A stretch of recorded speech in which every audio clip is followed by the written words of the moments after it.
welcome to everyone, including the distinguished guests, venerables, our friends in the Dharma, to the final session in the Paths to Enlightenment course. It's been a wonderful, wonderful ride and journey, and I'm so glad to have so many friends join us on this journey.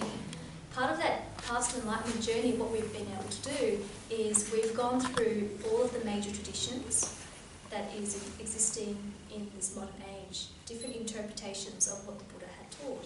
And we're very fortunate that some of those speakers have come back here today to be as part of our panel of speakers. And so just to introduce our panel here today, and also the traditions that they represent here today, we have Jim Teo, and he's representing the Theravada tradition. Jim also came earlier and gave us a talk as well, so welcome back, Jim. We have from the Mahayana tradition, we've got Jonathan Shearman over here, and Jonathan also gave us a brilliant talk as well on the Mahayana tradition when he came here last time. And over to my right, we have Sunim.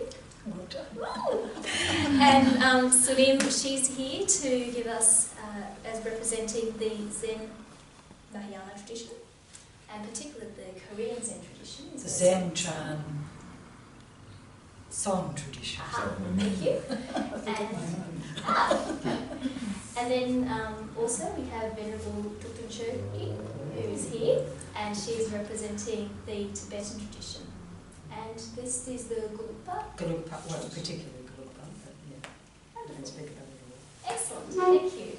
And I'd like to invite, and also myself, my name is Tintin, and I think I'm from the non-sectarian tradition. Am I allowed to do that? And I would like to invite the venerables and the persons present here today to pay respects to the Triple Gems and also to do chanting from the respective tradition.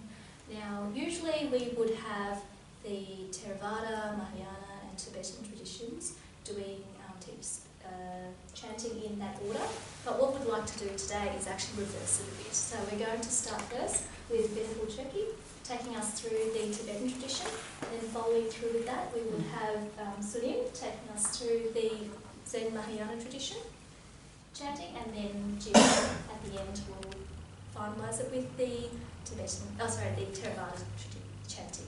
So without further ado, let's start.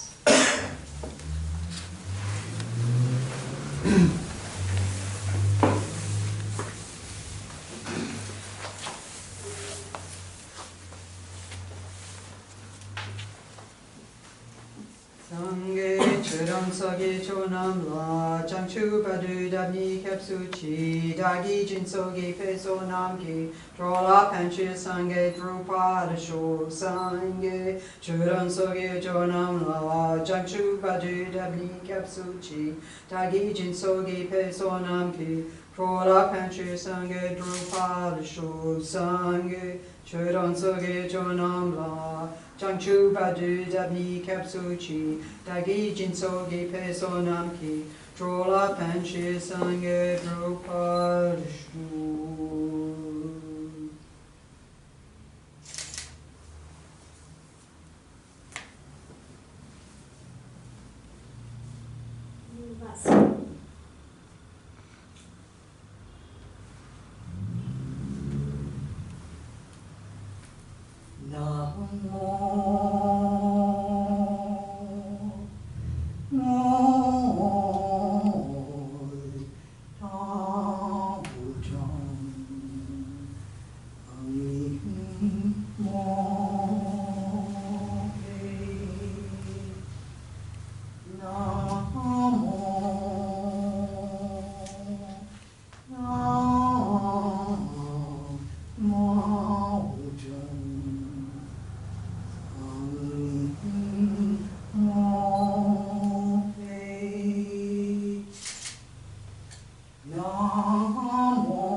reflections on the Buddha, the Dhamma, and the Sangha.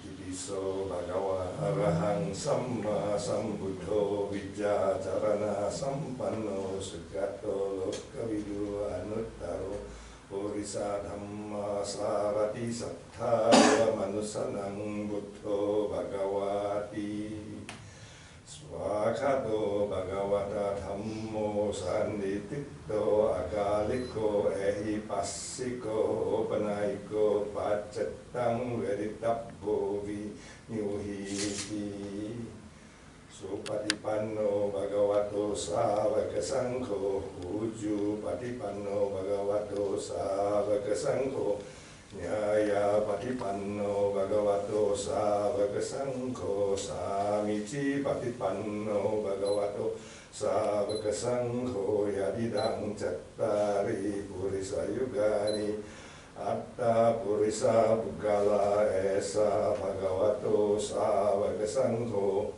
Ahuneyo Pahuneyo Dakhineyo Anjali Karaniyo Anuttarang Punya Khetang Lokasati.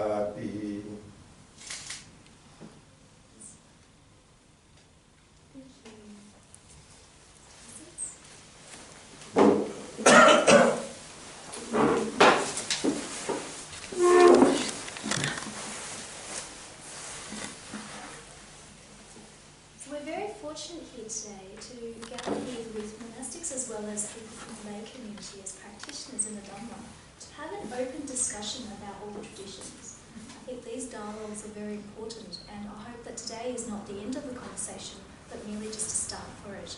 And I'll also invite everyone who's present here to, if you have any questions, comments or reflections, particularly those who've come through the whole journey with us on this course. No doubt on this journey there's been hopefully some changes within us, maybe some things that have challenged our own practice, some things where we have learnt, and also any changes within you that you wish to share with the group. We can have that space at the end to open up as well. Alright? But what we want to do is to open up the conversation about the similarities and the commonalities between the traditions, but also to have that courage to talk about any differences as well, in a way where we want to understand each other and see what that then means for our own respective personal practices. So that's where we hope to take the conversation today. So let us first start with some of the commonalities between the different traditions. So each of us, we've gone through and heard from the different traditions as part of this course. So I'll invite anyone who wants to participate in this discussion. But first, turning to the panel, if anyone wants to start. Particularly, we want to first start with any common practices that you may see within the different traditions, or between the different traditions. Practices.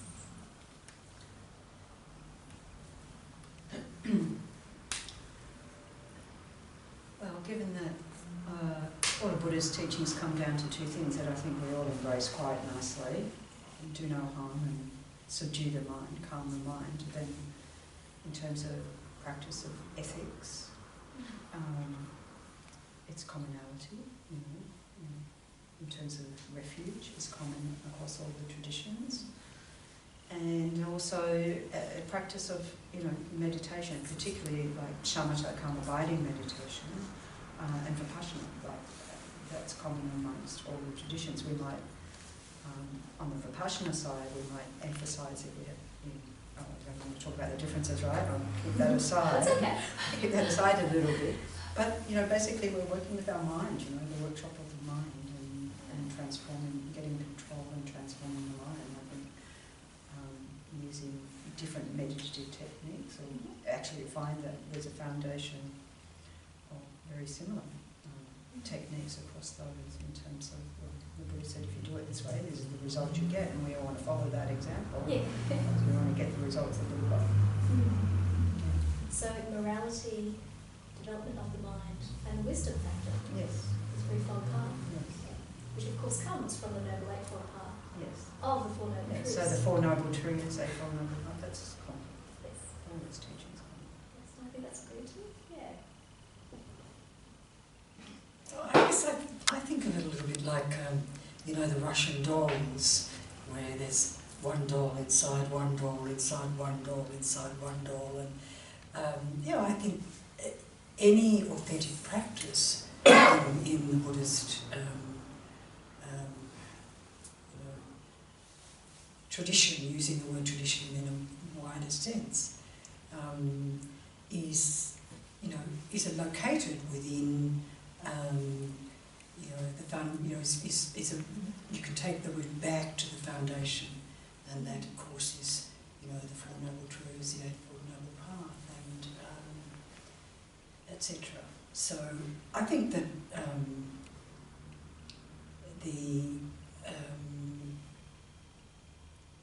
we talk about practice, but even practice, when we talk about it within a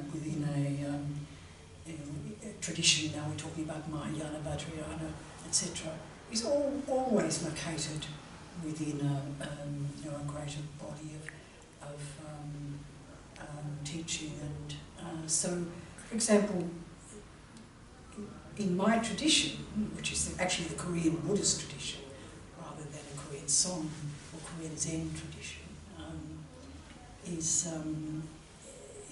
the teachings come originally from the early teachings of the Buddha, and the practice of what I call Zen here, but it's the word that we use is Song, and originally was Chan in the Chinese teaching.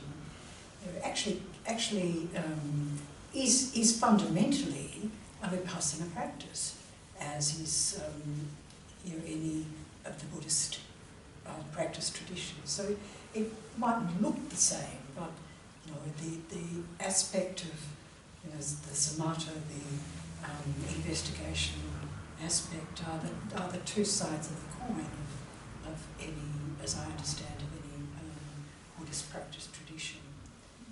So essentially, we must locate our practice within that foundation of understanding and reference to why do we practice.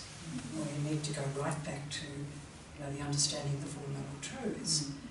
What gives us the framework for practice, and so that that comes from the Eightfold Noble Path in different ways that it's expressed in each tradition.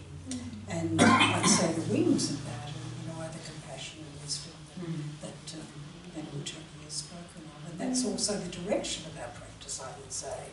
That as Buddhists, we don't, our practice is not for me.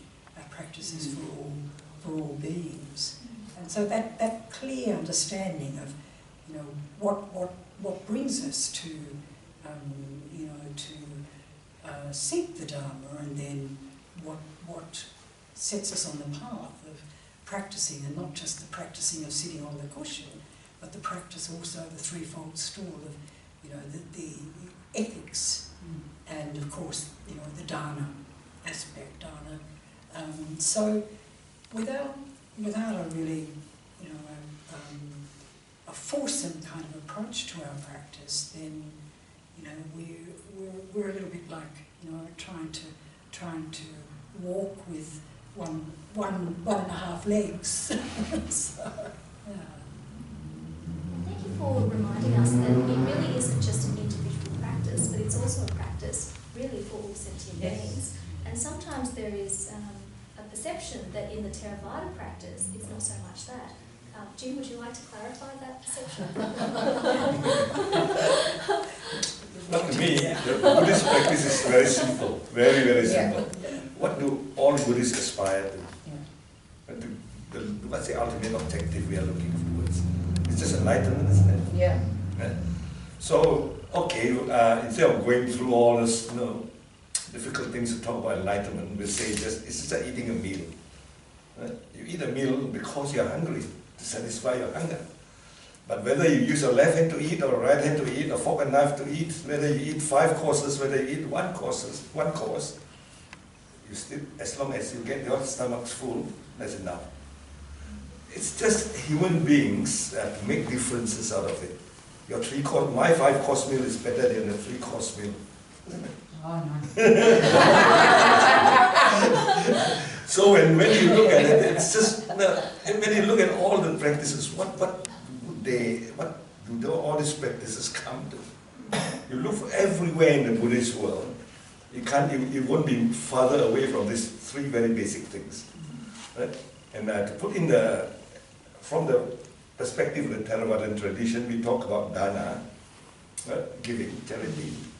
We talk about sila, that's our morality and ethics, and bhavana. Bhavana is our normal practice. Now, some people say bhavana means to sit down there and do meditation, vipassana, samatha and all this, okay? It's all just like eating different kinds of food. Yeah. It brings you to one thing, to satisfy your hunger. Right? So if these three things are being satisfied, then what's the difference? Right? So we can see most of our Buddhists will look at, it's very important to have the generosity through our dana practice. Whatever it is you're doing, be kind to others, and there's a generosity. From there you can see we develop our metta, our karuna, the loving kindness, compassion, and the equanimity and all this. Right? And on the other hand, our bhavana is the one which will let us develop these two a lot better. Yeah, it's through our mindfulness practice. And in order to remind us of the mindfulness practice, we develop some rituals. Actually, life is all a ritual. Whether you sit down this way or sit down the other way, to sit here and there, it's all rituals. So in our religious practice, we also develop some religious rituals. But the rituals can be different with different people or different groups of people. And if you look through this sort of thing and say, okay, it's just a ritual, then what is the difference? So, as far as I'm concerned, I come from a Mahayana background, but I'm more known as a Theravadan Buddhist teacher. The reason why I do that is because, to me, Theravada is to give me that personal practice. Right? Now, it's allowed me to be able to be aware of my shortcomings, right? What's wrong with me, and in certain ways how I can improve myself eventually, not now. Sorry. So, and as we go along, you find that I also developed that particular ritual. Like, for example, when I go to a monastery, I'll be bowing to the image of the Buddha. That's a ritual. And if they do the chanting, if I know the chanting, I join the chanting. If not, I follow the chanting. Right? So, to me, in that respect, there is no difference at all. Whether you eat rice, whether you eat pasta, it's the same thing. Thank you. And what you've touched on, those four elements, really it makes up the four immeasurable minds. So we've got metta, karuna, mudita, and upekkha. And that's also something common in all traditions. Yes. Yeah. You see, the thing common with all our tradition is the paramitas. Of course, the Theravadins, they put it as 10, but that doesn't matter. Right? The paramitas, the four We eventually get to the 10. We eventually get to the 10. We just take longer. Start with the 6. And then Yes, a very, very important one called the Samgraha virtues. That is the four things which makes us be able to get people in to join to be enlightened. Right? And that, I thought it was a Mahayana principle. But when I started to look into the Theravadan religious book, it was in the Anguttara Nikaya. And there were two mentions by the Buddha on this guy called Hataka. He was a lay person, and he's got a lot of followers. So one day he came and paid his respects to the Buddha. Then the Buddha asked him, Hataka, why do people follow you? He says, well, of all things is follow. He told him to be able to work with other people, to be able to give things to other people, to be able to be kind to other people, to be able to have kind words, to cooperate with other people. And that's basically our core of that thing for lay people to do. Yeah. Right? But unfortunately, one day I was talking to a group of Buddhists. I said, who's doing it now? They said, the Christians. And you see, look at the missionaries. Yes. What do the missionaries do? Yeah. They go and live with people. Yes. Right? They go and They eat the same thing as other people do. They don't go and push the thing until the time comes to push the thing. Right? They are very kind people. So, in other words, that practice should be our practice. Yeah. But somebody has borrowed it. Shared it. Shared it. We can all share because we That's right. learn from each other. Well, I'd like to say a few things about the differences, really. Which is, one of them is Sanskrit. Like the original, I mean, all Buddhists do recognise the same principles. Obviously, like the three jewels, and the principles are the same everywhere. But as I mentioned in my talk, one of the things the Chinese missionaries that came to India to get the scriptures, was the so-called Mahayana, which I don't think they called them at the time, Mahasanghika. They all had the same monasteries and worshipped the same Vinaya, but they had different robes. So they lived together. They were recognisably a separate type of practice within the early tradition. And that developed along certain lines. And then as the Sanskrit literature began to develop, and that's the Sanskrit literature that got taken back to China and started to develop those Mahayana. So there was a difference, there's a lot of differences really in emphasis, philosophy, that sort of thing, which is not to say that it's necessarily like a schismatic, or it's certainly, I think Western people, when they hear about that, they feel automatically as though it's going to be something like Catholic Protestant, which it never really was. But there's still differences. The introduction of, I mean, the Prajnapada literature, which was the first Sanskrit literature, was really quite radical in some ways. They had principles they would teach that sounded quite radical to the traditionalists. And so that's where the sort of origins of the movements go back to, those ancient times. And they still exist. I mean, if you, like I've studied Bhikkhu Bodhi's translations of the Pali, of course, and I noticed that his criticism of the Mahayana is very interesting to get an idea of what the Theravada scholar thinks about the Mahayana. Because they don't, the Theravada scholars don't recognise the Mahayana sutras as being scripture. And obviously the Mahayanists do. So that's a difference. And you can't say that it isn't a difference. And so there's a lot there to explore here. Yeah, and we will be exploring later, and I'll just hold those thoughts. There's lots of questions, no doubt, that we'll be raising about differences as well. So in terms of the commonalities, another commonality is, and it's linked to the Four Noble Truths, of course, is dependent origination. Yeah. Yeah, and that's pretty key, isn't it? Emptiness and dependent origination were the flip side. Yeah. Would you like to elaborate a bit on that? Well, I think that in this world today, it's not such a difficult thing to embrace, the fact that everything is interdependent. Our phones, we live in a global society. It's pretty easy to realise that there's interdependence at every level of existence. So that sense of, the conventional truth of dependent arising, but that ultimately everything's empty of inherent existence. But that's where differences will come in terms of how you will define the wisdom realising emptiness. So not only from one tradition to another, but within traditions, because we debate that, look at all the early Tibetans and then go back to the Indian scholars and so forth and debate all of that as well. But sort of the fact of dependent origination, which is said to be Amazon covers it, the king of reasons, the most powerful reason to prove emptiness. So that's, I think, conventional truth and ultimate truth. Thank you. And that also touches on the three marks of existence as well. So anicca, impermanence, anatta, not self, and dukkha, suffering, insubstantiality. That's also something that's common to all the traditions. Yeah. We have a lot of commonality. I mean, and just also the fact that we all follow the Buddha's teachings. Like the Buddha taught all these teachings. Nobody sort of made up the teachings. Okay. I'm not sure the Theravadas would agree. I'm not sure. I just want to look sideways. I should also state that we've had two other speakers as part of this course, and unfortunately they can't make it here tonight, but it would be very interesting to have their input. One was Bhante Jason, who comes from early Buddhism, as a tradition, and the other was Winston Higgins, who comes from the secular Buddhism tradition. Yeah. And it would be very interesting to have them participate in this. But I'm happy to represent their views today and ask those tricky But questions. I think this was an important Oh, thing. This was an important thing the Buddha taught. He said there's 84,000 paths to enlightenment.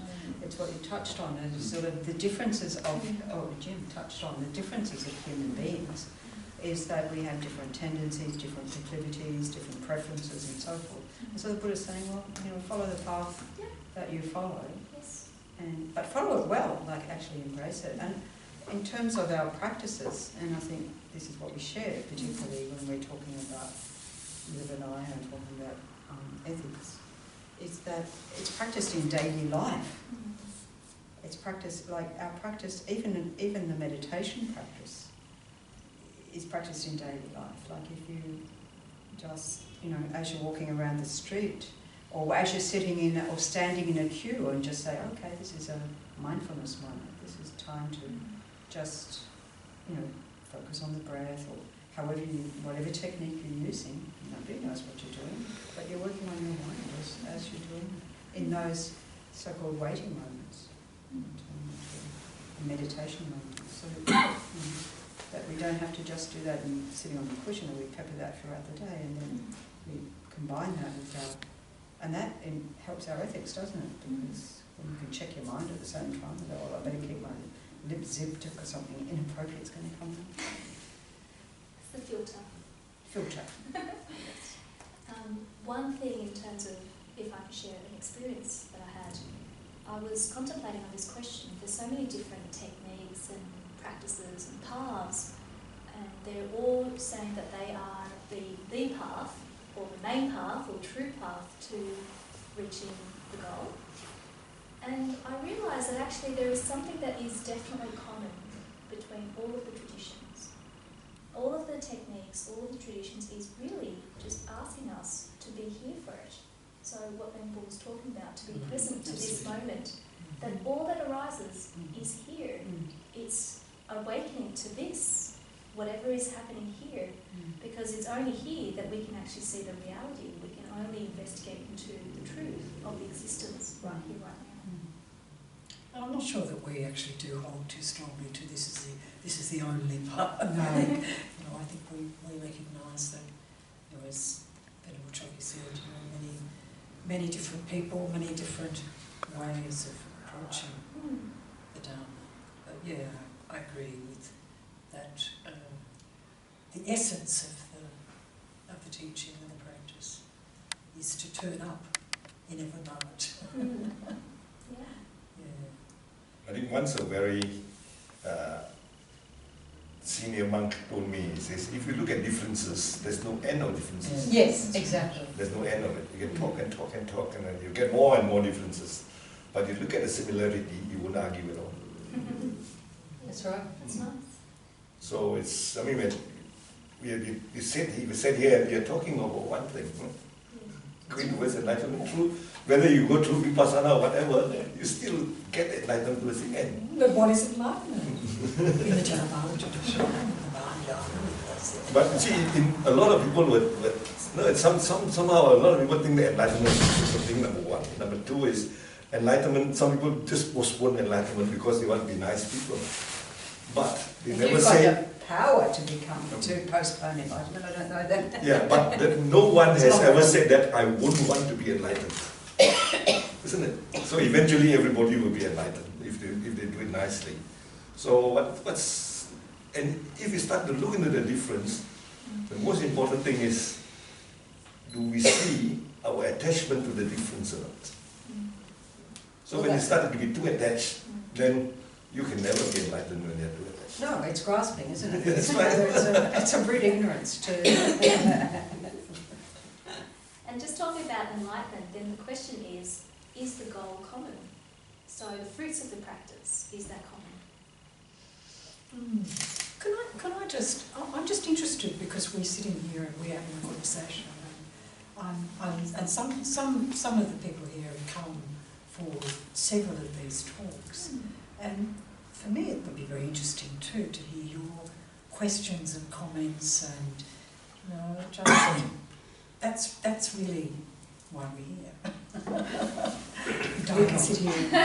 So if anything, I mean, if you have a question, particularly something that's really alive in you from your life, or something that you want some guidance with, that's really important, because the Dharma is, we can talk about it, but it's actually the living of it and the practice of it that is the proof of the pudding, as we say. So. I just want to say the word that was translated as enlightenment. Who knows what that word was? Who did it? It was Rhys Davids, who was the founder of the Pali Text Society, and it was the translation for Bodhi. And the reason he chose enlightenment was partly to appeal to the European sensibilities, for whom the term enlightenment has the whole connotation of the European enlightenment. Yeah. And he presented Buddhism as being very scientific. The original form, it was like more a science of mind than... Which it is. Which it is, Yeah. That's right, so it was Bodhi, I supposed to mention that. Because Bodhi is a beautiful word, and it has qualities which... I think the issue with enlightenment is it seems like this glorious pot of gold at the end of the rainbow sort of thing. One of these days I will be, etc. Whereas Bodhi has this quality of presence and presentness, I think. Yeah. It doesn't sound quite so like the pot of gold at the end of the rainbow. No, it sounds more like achievable. Yeah. Like it's not. It's being fully awake, so it's like you've woken up from some trance of, Well, I think it also has to be contextualised, as you've done in that context with the European enlightenment. But even within the Buddhist diaspora, we need to contextualise what we're actually talking about. And even within our own tradition, we're going to be talking about different things. So I think it's a word that, to bring it back to, awake and to bring that to what you were saying to her about, being present is so important. Then it becomes everyday, ordinary in a way. It's like, it's something that is already present, and it's just again turning up to it. Yes. I'll ask that question later on as well when we get to differences. Yeah. But I also take Sunim's point about, well, this is also a panel discussion. We were opening it to the forum and participants who arrived. So turn to the group. Does anyone have any questions, comments, etc.?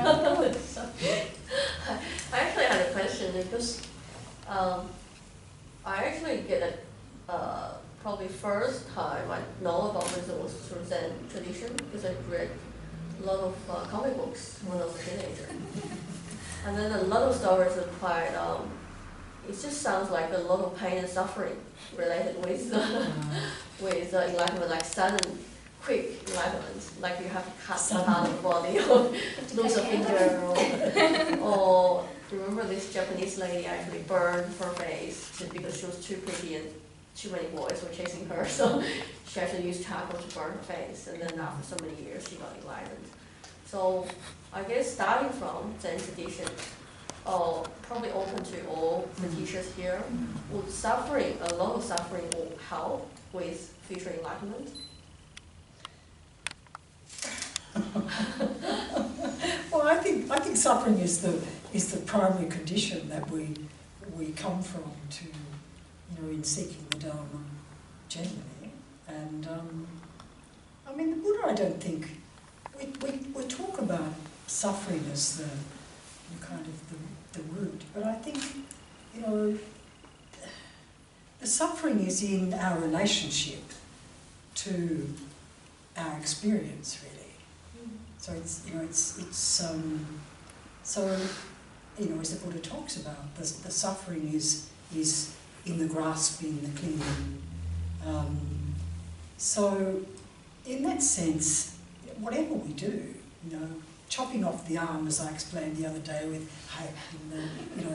the second patriarch. I mean, that's a dramatic story, but and with that action, the story goes that his mind completely awakened, in the way of Bodhi. So what was that? I mean, that was a transcendence of pain in a sense, and that was a recognition, in some way, without wanting to go into explanation about it, that suffering is something that we in ourselves create in our mind. You know, conditions can be, can be whatever they are. And as long as we can just, live with whatever is happening and not need it to be different, then suffering isn't there. So, look, addressing your other point about sudden enlightenment, I think, there are different schools in Zen, and there is the sudden enlightenment school, there's the gradual school. But I think what we're really talking about there, in a way, is it's just, it's in a way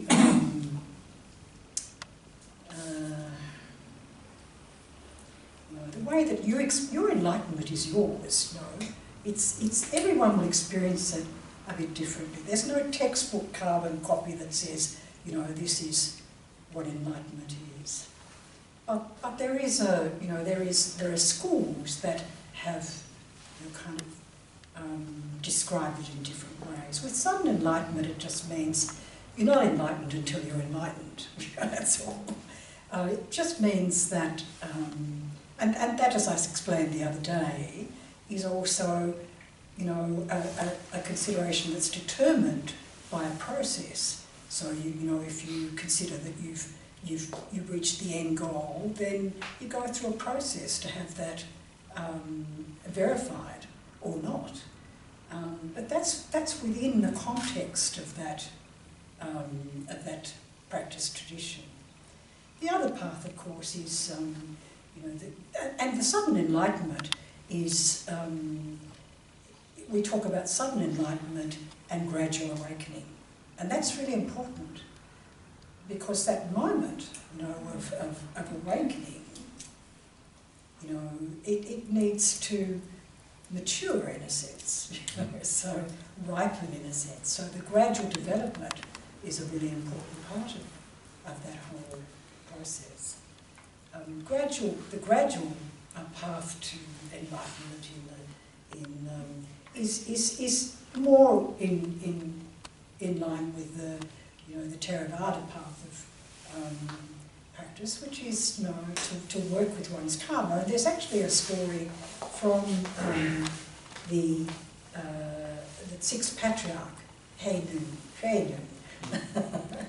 where it describes he was actually a young boy when his mind opened up, as I was explaining the other day. So he was walking through, the town square, and he heard the Diamond Sutra being recited.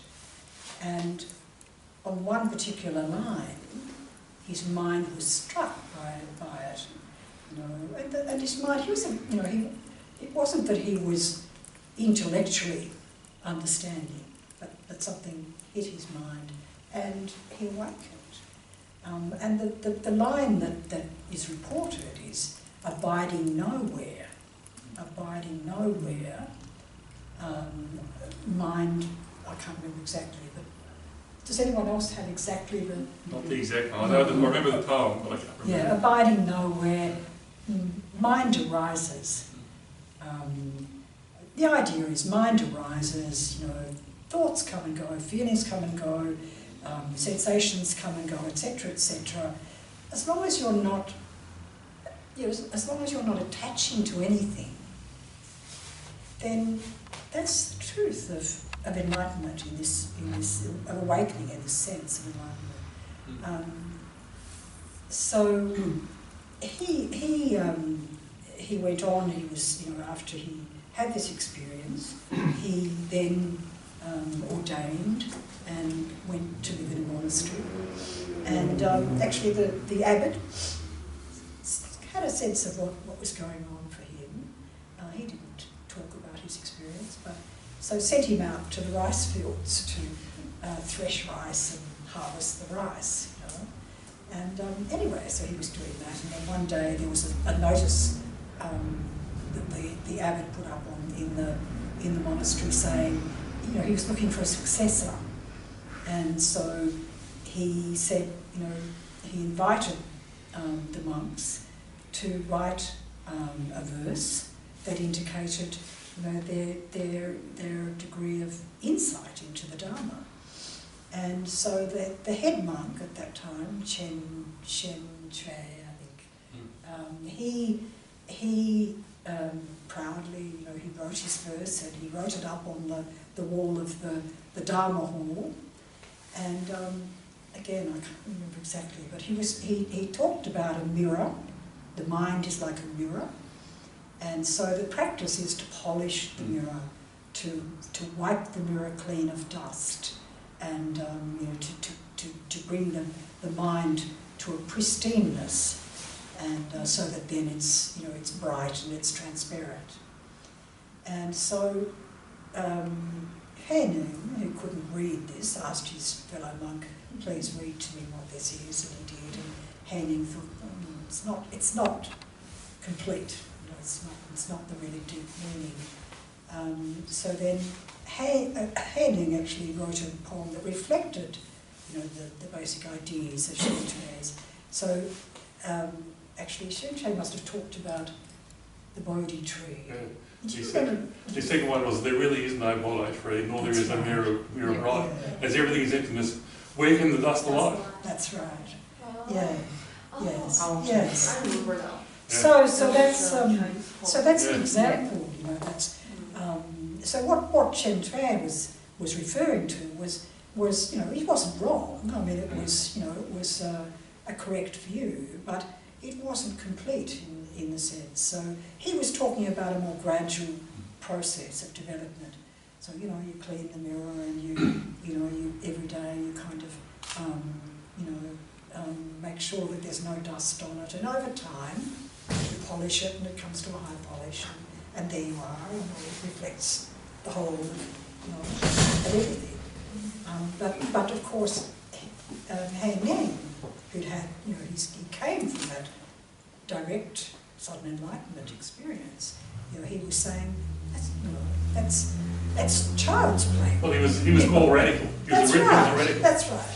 And that's that radical. And they've been having the argument in China ever since, as gradual versus sudden. I mean, it's been a really big dialogue and debate for centuries, and it's all part of the unfolding. Yeah. So these really described, you know, two different approaches, really. What was your question? Yeah, so first of all, I want to go back to the suffering, which is interesting because, you know, it's what people say, isn't it? Oh, you Buddhists just talk about suffering and death, you're a morbid lot. Well, Buddha would say it's the reality of existence. So suffering as, you know, samsara and nirvana are all, they're both, you know, produced by the mind. But you were talking about specific types of suffering, and so, of course, you know, Buddha merely observed what happens. We suffer. Now what happens? We're in a world, and now we have a happiness industry, and I'm part of that, because we put on these happiness conferences as well. Actually, it's called Happiness and Its Causes, and our abbot said... I could tell you that there's some recent research that says the more happiness promotion we have, this research produced that we're the least happy that we've been. No, this is the point. This is the point I'm saying. So that we have these Happiness and Its Causes conference, and our abbot said that it could equally have been called Suffering and Its Causes, but nobody would come. So, and that's true, isn't it? We have this expectation of absence of suffering, but the Buddha said that's not real. That's not how we live. You know, how we live is, there's all the, you know, sort of different levels of suffering, but the pervasive suffering, it pervades all of existence and all of, you know, and so everything. So this is, and we can say, yes, well, then we look at the Second Noble Truth, what are the causes? You know, the karmic tendencies, particularly the negative karmic imprints, plus the deluded states of minds, all our afflictions that arise. So these are the causes then that we're looking at. And then, of course, you know, so it's really so that we get something to work with. That we say, okay, here's where your workshop is. This is what you've got to work on. is these. So that's why we have some understanding of suffering. We do not need to create more suffering. There's no, the suffering's there. It's there. So we're working on getting less suffering, aren't we? But I think it's as Venerable said, you know, this expectation increasingly with all this happiness industry is that I should feel happy. And so what happens then? You're distressed because you don't. So you're already distressed anyway, and now you're even more distressed because you're supposed to be happy, you know, put on the happy faces as it was Strictly Ballroom, you know, or maybe you're actually going for that maybe, I don't know. But, you know, smile. So they are unrealistic expectations. You know, and they're very prevalent in our world. So when you talk about the one burning her face, it wasn't about creating more suffering, because if you look at bodhisattvas, so their body will look the same, but they don't experience that pain. Like the patriarch would quite happily chop off the arm and not experience the pain. So please don't try it at home. Oh, he wasn't a patriarch then, he did feel the pain. He did feel the pain, but we don't need to. I mean, there's a whole industry in India, isn't it, where they stick hooks for themselves and God knows what, they do all sorts of things. It's not, I mean, what did the Buddha do? He gave up the aesthetic way of life. He said, this will not get me to enlightenment, isn't it?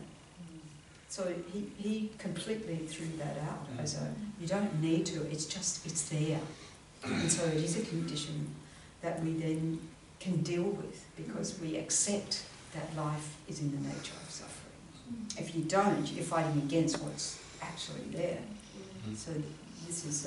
but it's also about the view of suffering too. You know, how we understand suffering. You know, what is...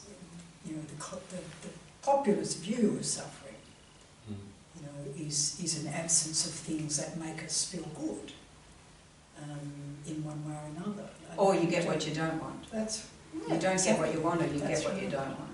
Yeah. So is that you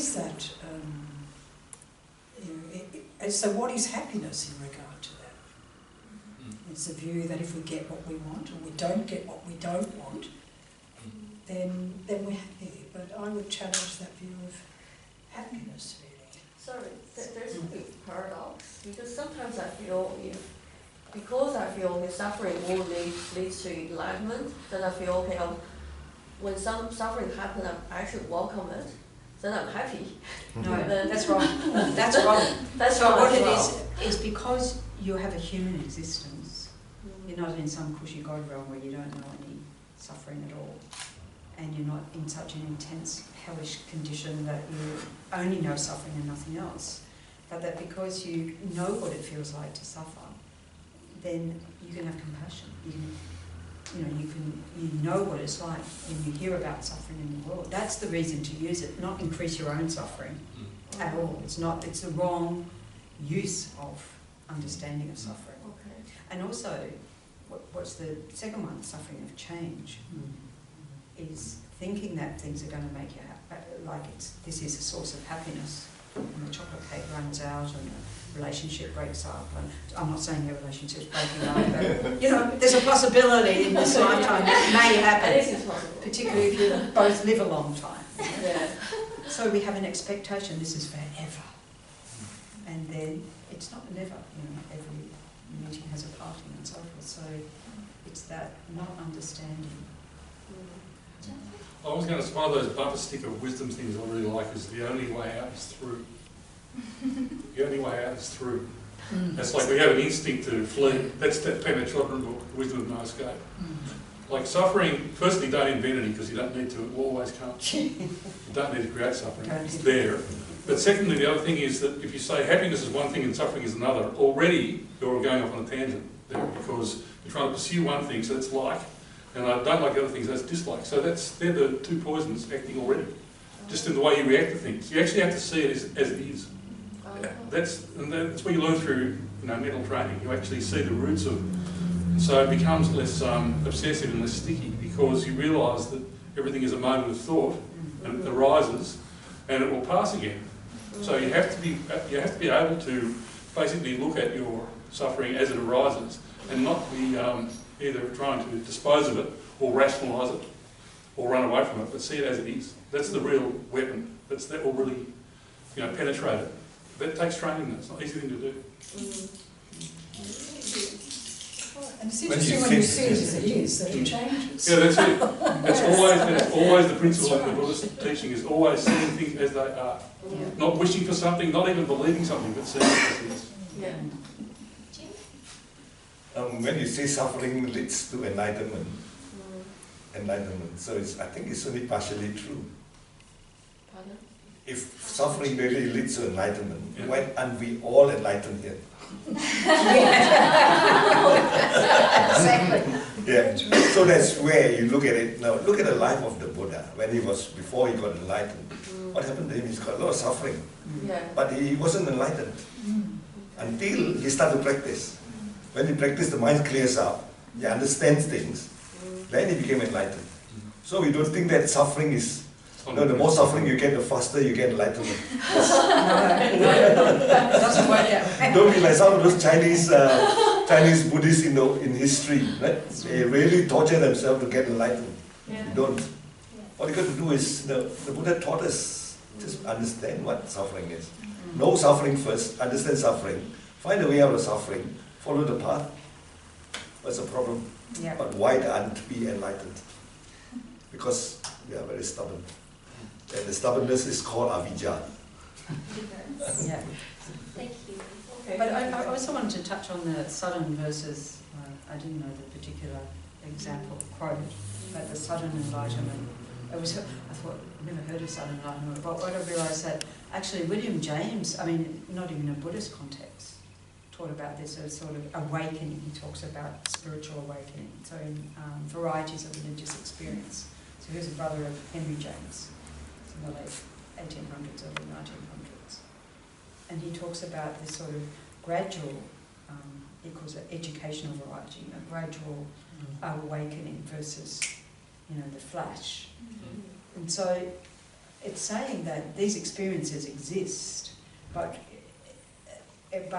is like in your meditation practice or not, even in a debate or whatever, you're going to have those aha moments, but you need to then stabilise those. So, because otherwise you have this sort of sudden thing that you've got no grounding for. I'm not talking about enlightenment now, I'm just talking about as you progress towards it. But then, I say, well, in a Tibetan tradition, why do we follow Vajrayana? Why do we follow tantric practice and not the ones they advertise, the tantric workshops on the weekend? Not going there.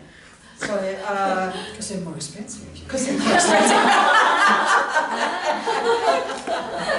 Yeah, they sort of got the message wrong, okay. But anyway, so is the idea of not only wanting to be enlightened, but to do that as swiftly as possible, and they say in one brief lifetime of this degenerate age, quote unquote, up to 16. Well, that's all very well if your mind's ready for that. It's only if your mind is actually ready. It's not like it's guaranteed, set in stone, of 16 lifetimes I'll be enlightened, it doesn't work like that. But the, I guess the motivation's there. But we can all have that strong motivation. The stronger your motivation, if you want to know how to get enlightened more quickly, the stronger your motivation will get you. Too strong and you're already... Too strong and you get, we say, lung, imbalance. I think that's a really important point though. I mean... I think that's found also in the Buddha's disciples story. Yes, exactly. Find that when after the Buddha got enlightened, he went to see his 5 disciples. They got enlightened straight away after one talk. Yes. I wish I can do that. Well, they were almost there. Yeah, the mind is ready. That's right. So we don't deny that sort of things. Yeah. But there are some people, what we call recalcitrant, is it? Yes, very thick Or skulls. just ordinary. So we try to create barriers sometimes, and the barrier we create are a lot of those intellectual arguments which we have. You look at the early Buddhism, the holy people are all very simple. Yeah. The Buddha said give up everything. They give up, they got enlightened. Whereas for me now, I say, okay, can I give up my car, can I give up my children? And that's why I'm still trying here. See, they followed the Buddha's advice, that's all. They just did what he said. There are probably a lot of people that would like to give up their children. Oh, not permanent. Just for a day. Thank you so much. Is But that even in my own Jerry? lifetime, I think, you know, I think Peter? it's a bit of a trick with, you know, when I was young, you know, it's like practice hard, practice hard, practice hard, practice hard, you know, become enlightened in one lifetime. This is your, you know, now I'm 65 and, you know, my body condition doesn't allow me to, you know, in that style of practice that was strongly promoted to me, maintain that sort of degree of you know, 16 hours a day sitting on the cushion, you know. But I guess my whole goalpost has changed in a way, you know, and I start to understand in a different way. So, and you know, not recently, a couple of years ago, I heard His Holiness the Dalai Lama speaking, and he talks about enlightenment in terms of kalpas. And one kalpa is a very, very long time. So I can't, that actually, yeah. so it brought a little bit of wisdom to me. So just chill. Thank you. Peter? I don't have a question, but I'd like to add one thing. One aspect Buddhism that has been emerged in the West, and it's called the social engaged Buddhism. Yes. And it's very strong in the West. Actually, in Taiwan, the UG Foundation is already practicing it. They do a lot of emergency relief and chaplaincy in hospital and prison. And in the West, it's a very strong point in a lot of books. And a lot of Western monks and nuns do practice the chaplaincy, is another expression. And I feel that some small group of people have the right personality to stay in solitude for a long time, like the Tibetan yogi. But for the majority of people, there's some kind of balance between meditation and social interaction. And this panel, we have numerous members who are socially engaged Buddhists for that precise reason. Yes. Yeah, and I think, you know, it's, you know, I hear in the West, well, I think where's the West? In the world today, I would say, because look at what Thich Nhat Hanh, you know, social engaged Buddhism in Vietnam during the Vietnamese War and so forth. And if you look at other religions, other faith groups, they're very engaged on the ground in community, as we heard before. So it's part of our, it's sort of like, I don't know, if you sit on a cushion, but you're not actually putting it into action and like helping in the world, then why are you sitting on the cushion? Yes. And in fact, the motto for Metta Centre is with inner peace comes world peace, because we have to start with ourselves, but we share it with the world. Yeah. And it goes both ways. Thank you. Any other questions, comments? Yes, Justin? Can an arahant become a bodhisattva? Yes. Of course you can. Yes, absolutely. You may already be one without knowing it. Yes. Okay. So arhat, because you have bodhisattva arhats as well as, it depends, you know, if you're on the solitary realizer path, the hero path, the bodhisattva path, right? So, but even one following the solitary realizer path or one following the hero path, so you'll still at some point then follow. Actually, this is a debatable issue, probably, but then you'll then follow, you know, sort of, well, we would say up to full enlightenment, which is the bodhisattva path, and depending on which path you then engage in the bodhisattva practice, we would say a path of accumulation, like out of the 5 paths. So. So you could come in, yeah, usually you'd have to then, from a solitary realizer or a hero arhat, then start on a path of accumulation. So it just, in other words, it would just take a bit longer than, you know, maybe you knock off an eon. But this was interesting, I think, because the Buddha showed all the paths, you know, through his previous lives and so forth. And so, yes, so definitely. In fact, it said that you will do that. not only you can, but that you will, because and achieve the full enlightenment of Buddhahood. Perhaps- Because that's, Sorry. yeah. So that can be a point of difference that we discuss as well. And I was just going to say, I think this would Yeah. be a good segment to move into the next section, which is on the differences, because that's definitely And not in the Theravada tradition. I ask you, who is the greatest bodhisattva of all in the Buddhist tradition? Buddha. Buddha. But he's beyond bodhisattva. Yeah, he was even the bodhisattva before the time of Apankara, if you follow the stories. Even when he was Meadow, he's already a bodhisattva. Many, because when they actually, it's a good point, because, sort of studying the bodhisattva grounds and paths, it's like, gosh, you become a bodhisattva, and they have dull ones and sharp ones, and middling ones, believe it or not. I thought they were all just brilliant. And they are in comparison, but, you still got eons of merit to accumulate and eons of more work to do, like lots more merit to accumulate before you reach the Buddhahood. Every rebirth he had, he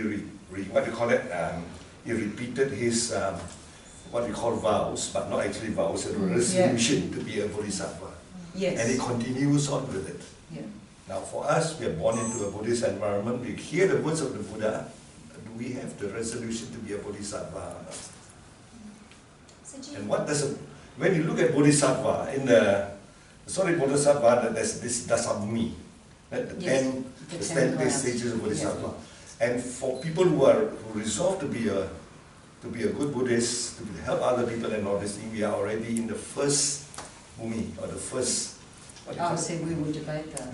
So all of us are. So we can't exclude we're taking people. not on the first bhumi yet. The first bhumi. And this is very important, because the thing is, when you talk about the sotapanna and all these things, it's just very simple. Just people who has got the resolution to follow on with the practice. Actually, I have a great anecdote.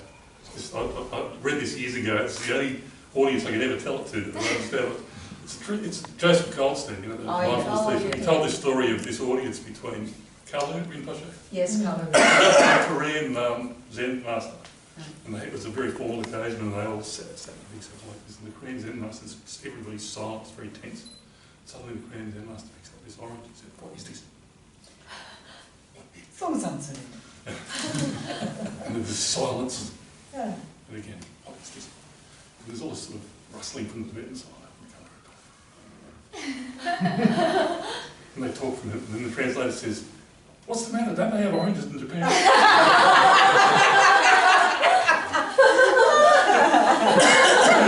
I love that story. And you see, I thought it was going to come out like that. And it was, I just thought I'd illustrate, because you see, that actually leads into one of the things about the traditions and the way they're the same and different, is that now we're all in the modern world. Yes, that's right. And everything is globalised, and everything is happening simultaneously, and people from different traditions meet at the back, behind conferences, at the backstage and so forth. And that lends a really different perspective than what it was when it originated. Now, if you actually look back at the origination of the difference between the Mahayana tradition and what you call the radicals and the conservatives back in the old days, it was quite sectarian to begin with, and there was a lot of scholastic debates, and this is why you read in some of the Mahayana sutras that you will gain innumerable merit from learning the sutra. And the reason is basically political, because the Mahayana was trying to establish itself and trying to persuade the monks that this path was worthy of merit and generated merit, sort of thing. And so that was the origin of those. And at the time it was much more sectarian than maybe it is now, because of the fact that the world has sort of moved on and we are living in a much more global environment, and we all get to interact and speak a global language. I just wanted to mention that point though, in terms of similarities and differences, that if you do study it, and the way I've studied it is more academically, like through Buddhist studies and so forth, but one thing I recommend actually is to look at it in the historical perspective, because it gives you some understanding of the origination of the traditions and how they differed at the time, even though we sort of moved past that in a way now. And learning and understanding those differences is a good way of understanding it. And one particular textbook writer who was really good at that is Edward Conzer. Yes. Who was that great German English scholar of Buddhism. He translated a lot of the Prajnaparamita texts and some of his books on this like Buddhism, its essence and development, it's very good at explaining how the Mahayana developed out of the background of the early texts and so on. But I think that's a really good point, because I look at it even in Tibet. You know, you had the different, over time, but you had the different schools, traditions develop. And to one extent, it was based on regions. So similar to the Buddhist diaspora, where, you know, Buddhism spread into different countries, and then we have to unpack what's just cultural difference, and what are the cultural overlays, and we're reminded all the time, don't just do the Tibetan thing, you know, be Tibetan, be you know, sit on chairs, and you know, we get all of this. So and there's nothing inherently magical about, you know, the traditional Tibetan water bowls. You know, they're just what they used and what they thought was nice. So, you know, you use what something's, you know, all the ritual, and it's sort of like, well, why are you doing the ritual, as you said before? You know, so that there can be a lot of that. That's just, the language, you know, language differences, and so how the scriptures get translated and so forth like that. But even in Tibet, like very recently, when probably about 10 years ago, fairly recently, the Dalai Lama was talking to all the, you know, top lamas in the Tibetan, different Tibetan traditions, and said, you've got to teach each other's texts. You've got to teach the other traditions.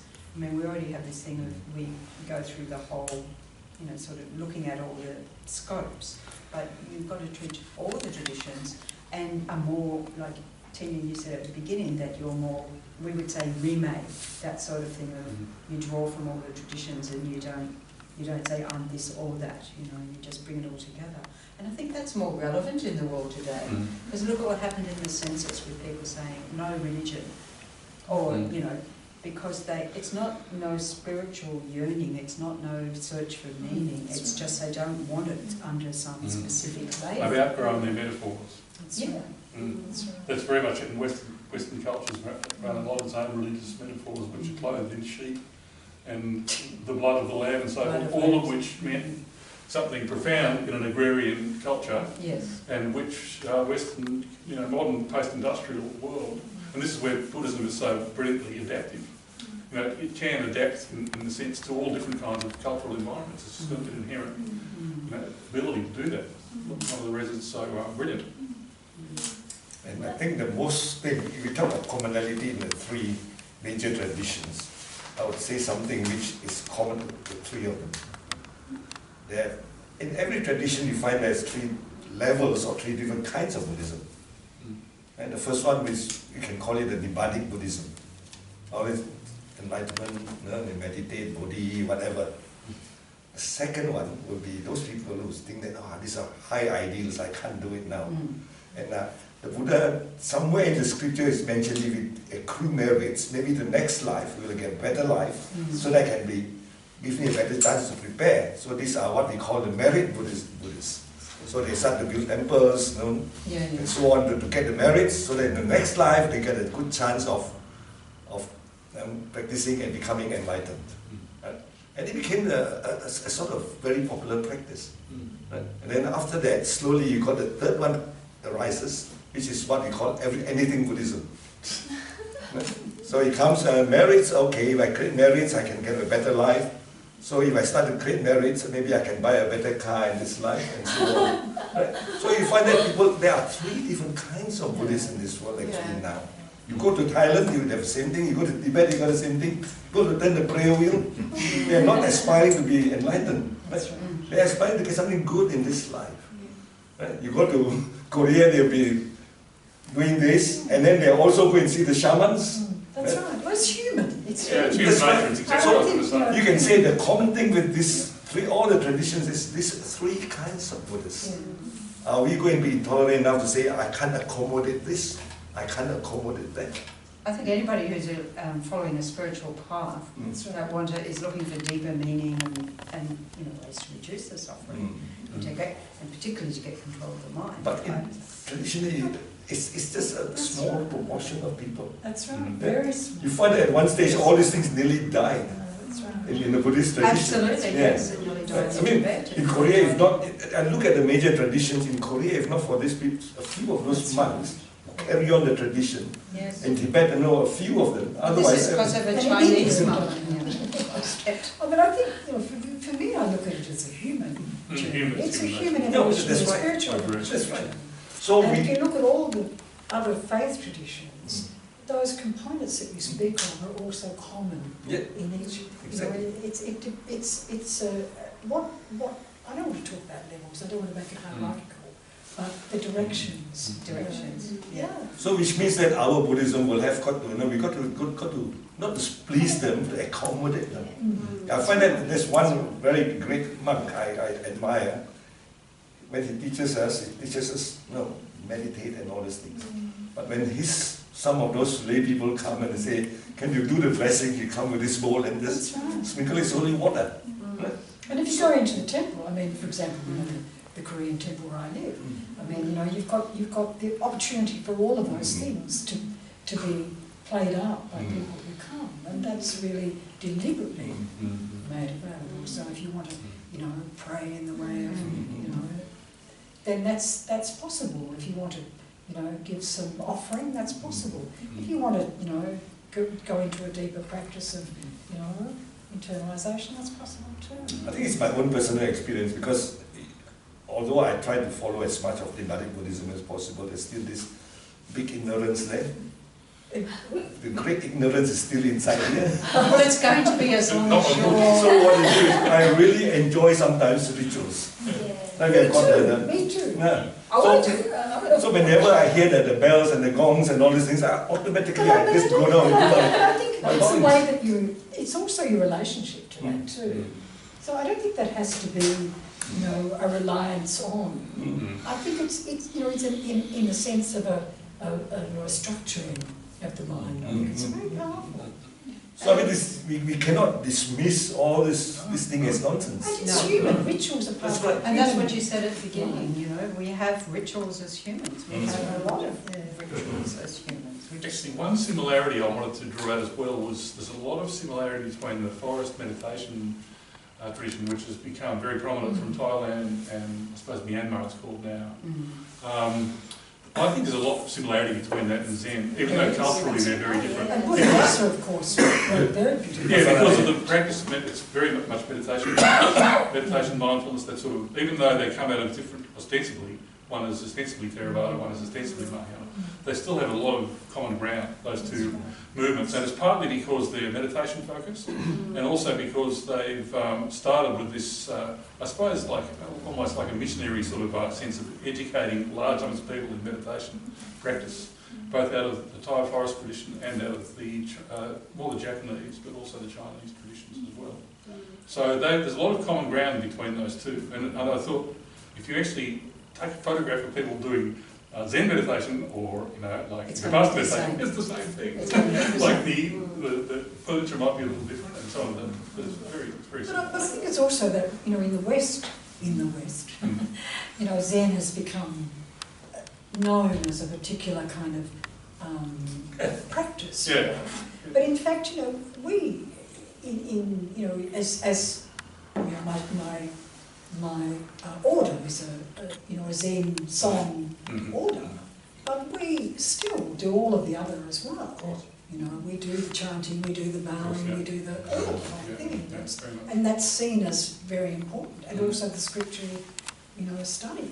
So it's a whole package. Yeah. It's not you know, just one sitting on the cushion and you know. That's true. Yeah. Can I just go back to an earlier discussion, and that also goes with Justin's question about arahants and bodhisattvas, because this is one of the things that often is misrepresented and misunderstood, or perhaps understood correctly, so maybe the panel can assist with that. So in the Theravada tradition, the emphasis is for arahantship, so to reach arahant. And to do that, and Jim, please correct me if I'm wrong, is an understanding of the Four Noble Truths. So that there is, and then the practice is where there is an absence of greed, hatred and delusion, and that is the state of nirvana. Yeah? So that's essentially the practice. As I understand it, for the Tibetan tradition, that is just the start of the practice. That The is not Mahayana. the goal. Not, Yeah. not the start of the practice, it's already a pretty long way. So in our tradition, my understanding is that reaching of arhatship, and as I said, there's different levels of arhatship, but that when you reach nirvana, it's when you have the direct realization of emptiness. So that Emptiness of. You know, I think it's So very that- interesting. of inherent existence, emptiness of inherent existence. So that, so we would say your mind, so you have that direct perception and your mind is free of, well, really, afflictive obscurations, we say. So that coarse afflictions, but then when you see on that you continue going and you're purifying more and more subtle afflictions, and obviously, knowledge obscurations, and when you've done that, then you achieve Buddhahood. So each of these bhumis is actually, you know, the 10 grounds, 10 perfections, you're perfecting on each of the grounds, and you're purifying on each of those grounds as well. So it's like, yeah, you're not there yet. Yeah, not there yet. There's more to go, and the There's more goal to go. is Buddhahood. Buddhahood. Yes, and that But seems can to I, be can I just say that I think that the Heart Sutra actually points very, It's it's very all beautifully Very. to that difference. And maybe, Jim, would you like to speak about that? Because you're the Mahayana specialist.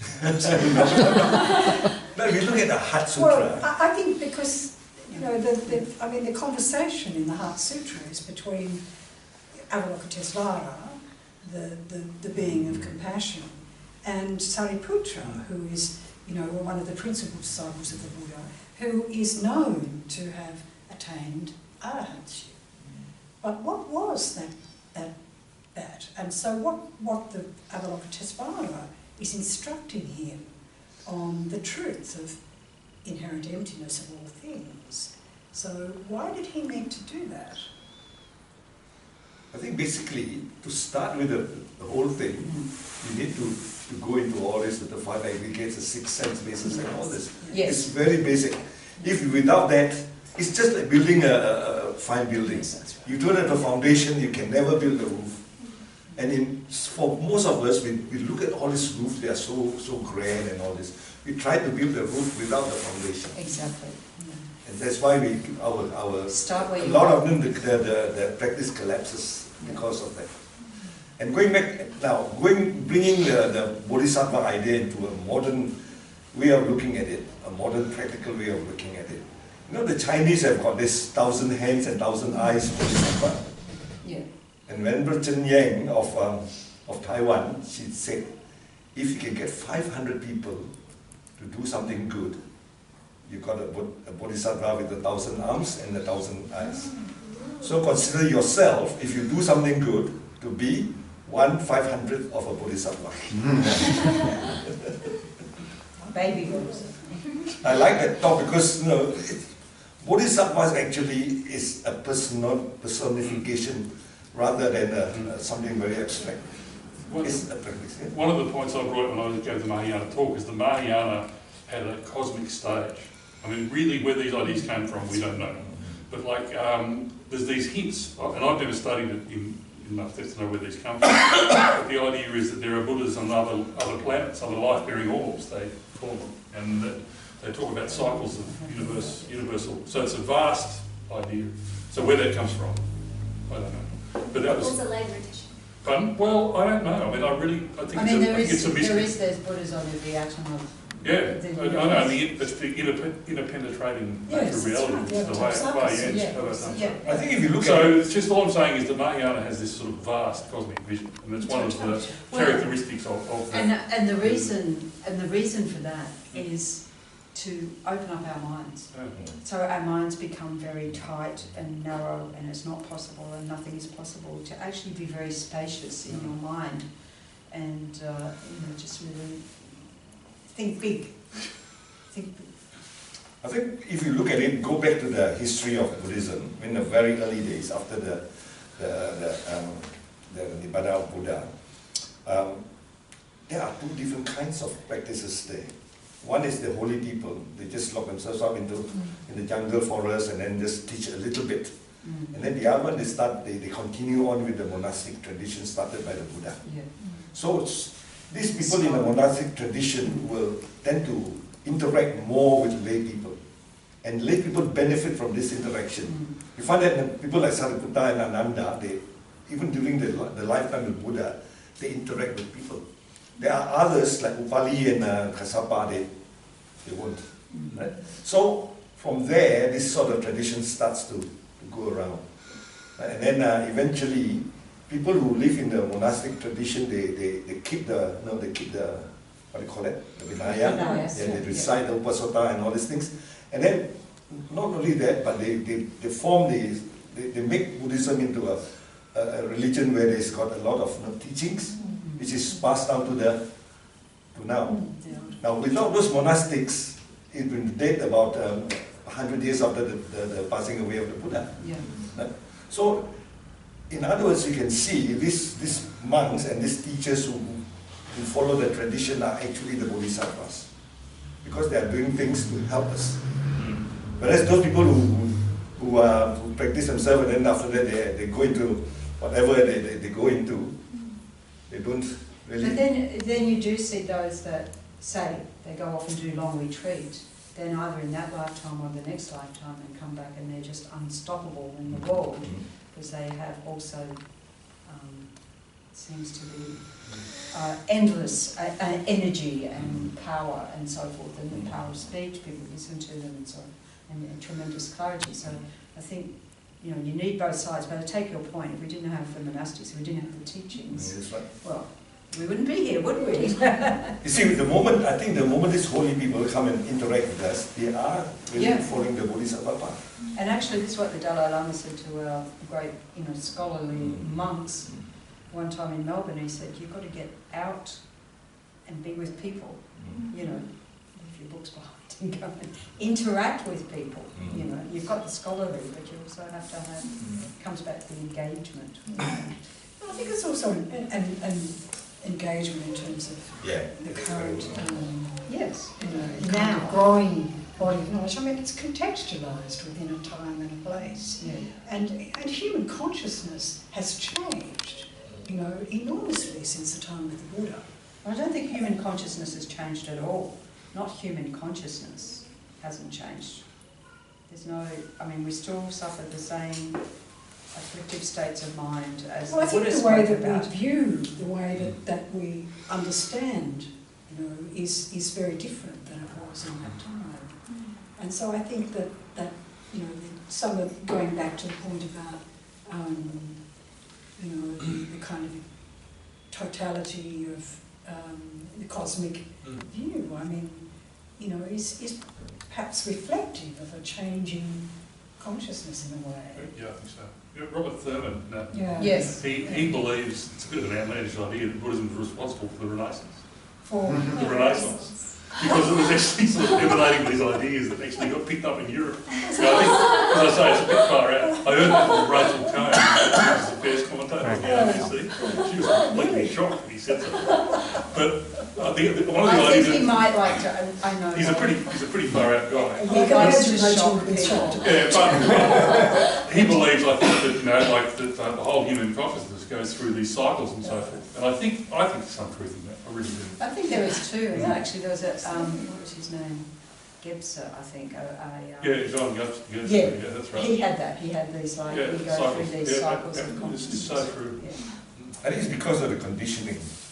Well, it's a lot of fear is still fear. During the Buddha's time, they fear chariots. Now we fear cars. Of course, it's conditioning. And I think that's what Bhikkhu Cherokee was probably talking about. In terms of, there's a lot of similarities to how we were before, in terms of our consciousness, to how we are now. Just the form may be different. Yes, the forms. And now we have cosmic. We have quantum physics. We understand in a different way. Which is actually proving a lot of what the Buddha taught. Oh, yes. We're finding that out. So I'm just going to open up to the audience if there's any questions, particularly about the differences between the traditions. Just whatever you want. Anything really. Otherwise, I question from a person who isn't able to come today, so I can pose that to the panel. The question is there a difference between Tibetan Nirvana, Zen Nirvana, Theravada Nirvana, Mahayana Nirvana? Can I just say no? And just knock it on the head? Can I say that Nirvana isn't a word we use? Nirvana isn't the first word of choice in our understanding. Nirvana has for us a contextualised kind of. I think one semi-facetious answer I have is it's like comparing dying by drowning to dying by suffocating. I mean, you're only going to die you don't know, you see, and you can't find out. You're only going to die one way. So, you know, like you can't come back and go, oh, that was interesting, why don't we try it some other way? You're never going to know. I mean, the Buddha explained a state of mind. So it's not different depending on a cultural background or a tradition, whatever tradition you follow. You don't even have to be Buddhist, like to attain nirvana. We like to say Buddha wasn't Buddhist, you know. So it's not that. We might have different interpretations of what that state is, you know, nirvana with remainder, nirvana without remainder. I mean, there are different levels there, but nirvana. And of course, you know, we in a Tibetan tradition we're going to distinguish nirvana from enlightenment. So what we would say full enlightenment, just to make the point, full, complete, perfect enlightenment, which is Buddhahood, which is not nirvana. Is it correct to say that in Tibetan Buddhism there's 4 stages of enlightenment? Because one of our speakers was discussing about that. 4 stages, unless they were talking about the different levels of nirvana. I mean, I'd have to hear what they were saying. Okay. But it seems like there are stages of... Not full enlightenment, not as Buddha would. I mean, there's 4... I would have to hear what there's 4 different approaches in Vajrayana tantric practice. Yeah. That's a completely different thing. I don't know. And we would say the distinction is speech and words. You know, once you try to explain it. Exactly. You know, the thing is, you know, go back to that story of Mahakashapa and the Buddha, and the holding the flower. It's in our tradition, it's mind to mind. Now, as soon as I say mind to mind, you know, I've already betrayed the direct experience of that. So we try to explain, because we're human beings and we're social beings and we need to give meaning and we need to be able to communicate. But, you know, essentially, I have to go back to whether others agree or not, but it's a human, it's a human path, really. So is enlightenment different if you're a Mahayana or a Theravada? Is enlightenment different if you're a Buddhist or a Christian or that's because ultimately there is no nirvana. Ultimately there is no enlightenment. Ultimately there's no Buddha. So it's that's the Hatsumari.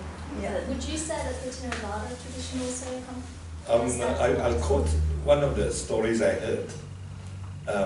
In the tortoises, when they swim in the sea, they go up, they feel air. And then when they come down, the fish ask the tortoise, you went up, what's air?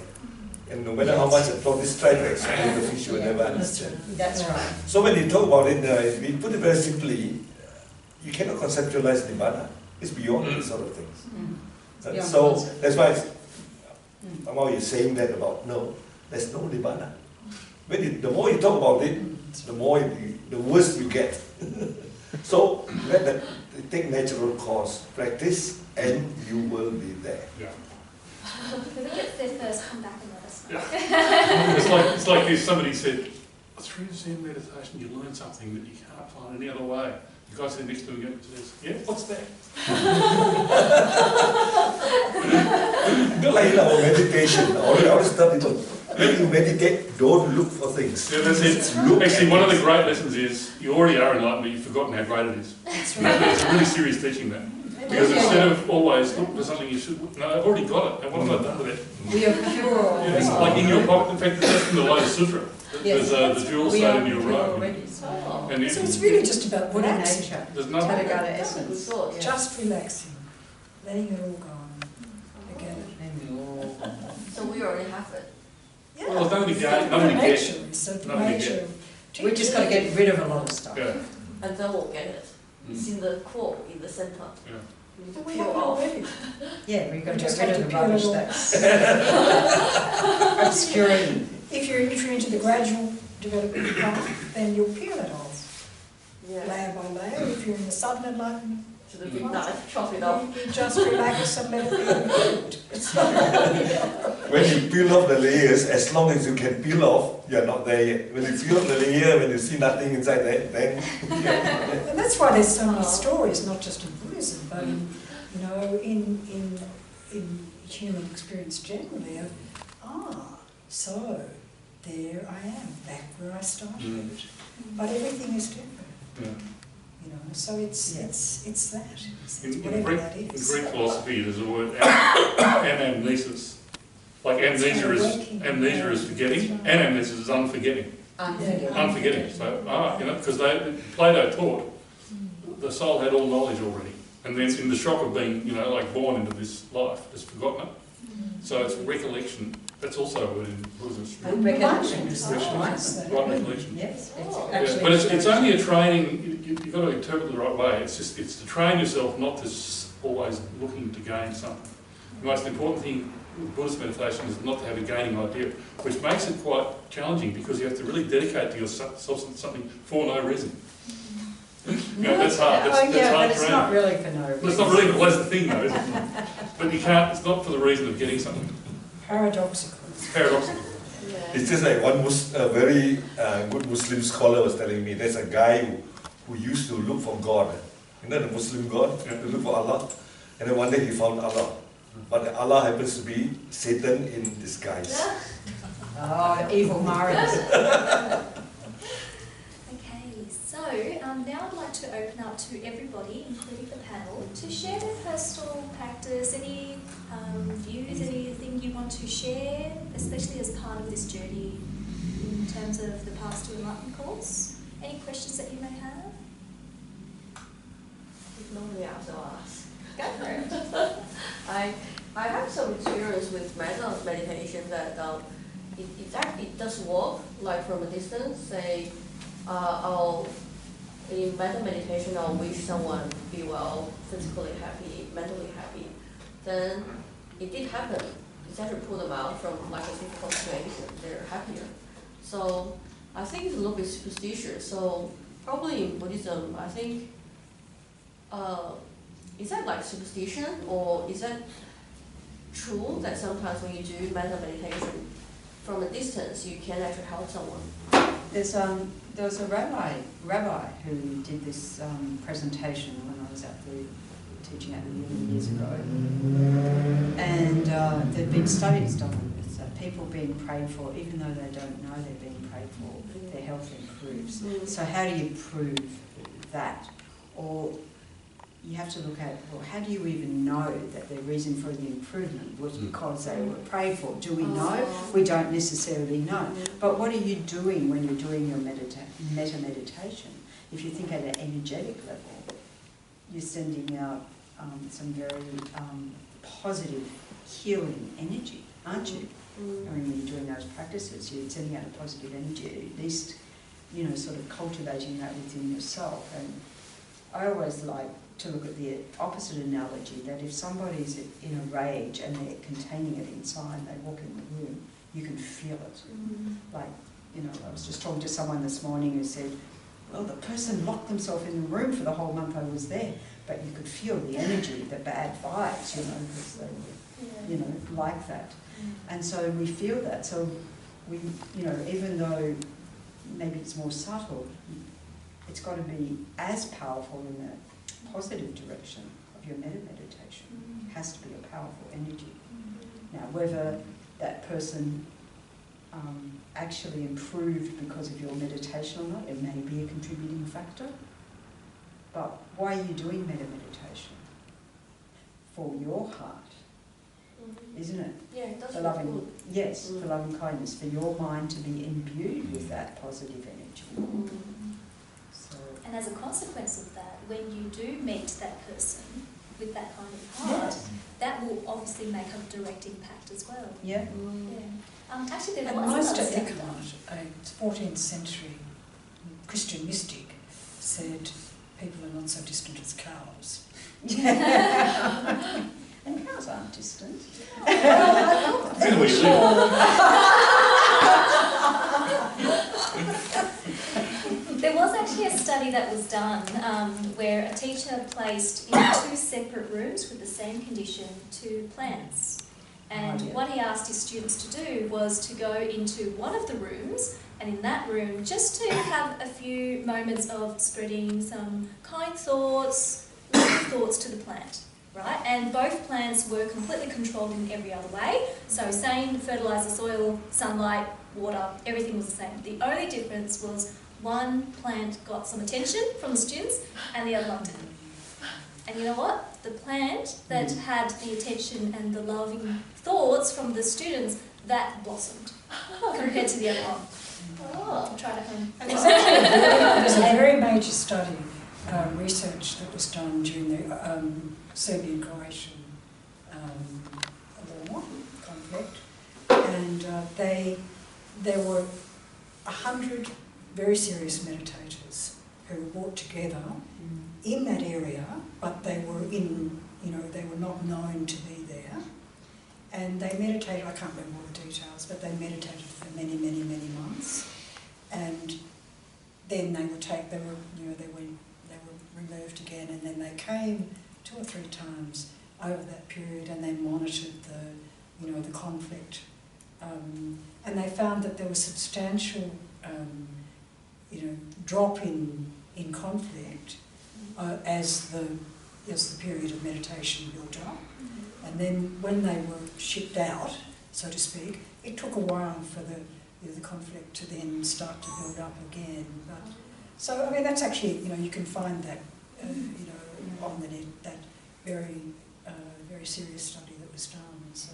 And if you go to where Shravasti, where the Buddha did, some of us like to do pilgrimage to these holy places. Is that a shared thing? Yes. Yes, we all like to do that. So where the Buddha did 25-year, rains retreats, and your mind is completely still. Your mind's still. It's like this. There's no war there, and it's everything. It's like, and that's from so long ago, still having an impact on the environment. I think the other thing, sorry. Years ago they had got this practice. They sort of tried to study meditation. Those days, all the scientists tried to study meditation. So they saw this particular Tibetan monk. I think it's Tibetan. Yeah. Very serene, very peaceful, affecting people, very nice, and all this, very pleasant. So they got him to become a guinea pig, so put all the probes into him. They said, okay, you meditate and then we'll see. And sure enough, he meditated and everything was all right. So they interviewed him, so what do you do? A, B, C, D in your meditation. So they got everything as scientists do. And then they put into the big samples, they test on these people. And when they tested, the result was quite dismal. It didn't really work. Because it was a result of having done it for a long period of time. Yeah, that's right. And you can see that those monks, they have got a mindset which is very different from ours. The metta in there, the sort of the loving kindness is with them. They keep to the rules, they keep to a certain lifestyle, a certain way of thinking. Right? So that's why it didn't work. And actually one of our lamas at our very first conference we ever had said instead of testing here, they should test here. Yeah. And now they are. And the response here, like the heart chakra, the response is before there's a brain response. And the impact of metta meditation is so much more profound as they found in that. So I tell you how to make our metta meditation work. Yeah. Now, normally when we do our metta meditation, we send metta right, left, right, and center everywhere. But when you get out of the seat, when you go out to busy Stacey Road, when the traffic is heavy, what happens in your mind? And that will take away all your metta. So we got to maintain the sort of the calmness which we have, right? And a lot of times when we do the metta meditation in the wrong way is when they say, the fellow may be upset, so I send my metta to him. You never send the metta to him. Don't get upset. You're sending your metta already. So these are the sort of things to get your perspective right. So you see why those monks can have got all this. Even you see Dalai Lama when he walks into a room, that sort of people contact is a power, but it affects people. Joaquim Chissano was the president of Mozambique, and he actually, so he had been a rebel and then he took over as the president. And he had something like 1,000 people in the military meditate. And so they actually, that was their job, to create peace. And he apparently had an office next to his, and there was something like 10 meditators in there, and people would come in and they'd say, "There's something about your office that's different." It's just so peaceful. And yeah, you can actually read a little bit about it. It was through the Transcendental Meditation movement, because they've done a lot. Yes, because they did a lot of studies. Exactly, that's right. And so they've done it with all sorts of violence and drug use and wars and all of that. And yeah, it's fascinating, and it is a shame that it doesn't have wider utilisation. Yeah, because I think they said that if 10% of a population in an area... I think I said 1%. 1% of 1%. Oh, only 1%. 1% of it's even less, like, yeah. Okay, it doesn't take much to have a crime rate goes down. It's amazing that meditation works, really, because really all it is sitting there doing nothing. And I mean, no, but it's not. It's subtle. It's subtle. You get out of the way. Like it's nothing you personally do, or it's not. You're not engineering or doing anything.